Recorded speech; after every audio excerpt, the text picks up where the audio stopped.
থাকি আমি কার বাসে,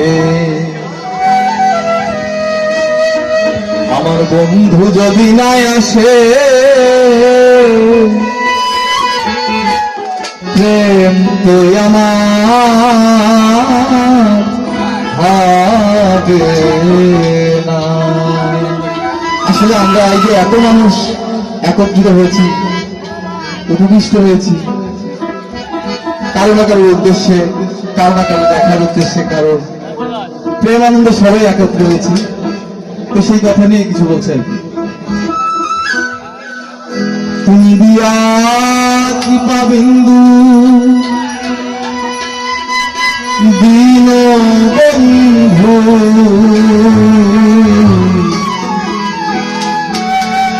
তুমি দিয়া কৃপা বিন্দু দীন